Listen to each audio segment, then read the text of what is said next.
Savez-vous quelle est la personne qui a le mieux décrit le prophète alayhi salatu wassalam, qui l'a décrit physiquement dans les moindres détails? On pourrait penser que c'est ses compagnons les plus proches.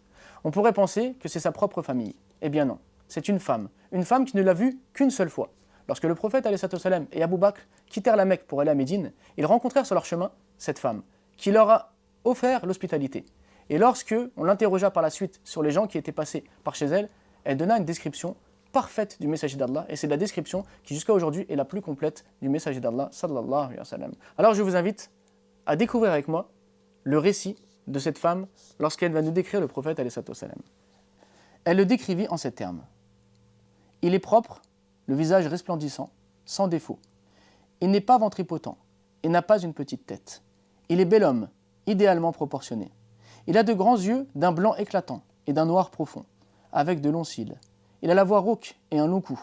Il est doté d'une barbe fournie, a les yeux d'un beau noir, comme s'ils étaient naturellement enduits de crôle, avec de grands sourcils fins et séparés, qui épousent parfaitement le contour de ses yeux.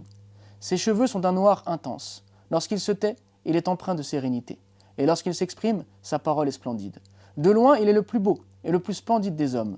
De près, il est le plus joli et le plus doux d'entre eux. Sa parole est suave. Il n'est ni taciturne, ni loquace. Ses propos s'enchaînent, tels des perles que l'on enfile harmonieusement. De taille moyenne, il n'est ni trop petit, ni trop grand. Il était en compagnie de 2 autres hommes. Cependant, il était le plus beau et le plus prestigieux des 3. Ses compagnons étaient aimables envers lui. Lorsqu'il parlait, ils l'écoutaient. Et quand il donnait un ordre, il s'empressait de l'exécuter avec vénération et rapidité. Il n'était ni renfrogné, ni de nature à être démenti. Cette biographie, la vie du prophète Mohammed alayhi salatu wassalam, aux éditions El-Bayina, du cheikh Mohammed ibn Abdul Wahhab, est particulière. Pourquoi? Parce qu'elle va nous parler certes de la vie du prophète alayhi salatu wassalam dans ses moindres détails.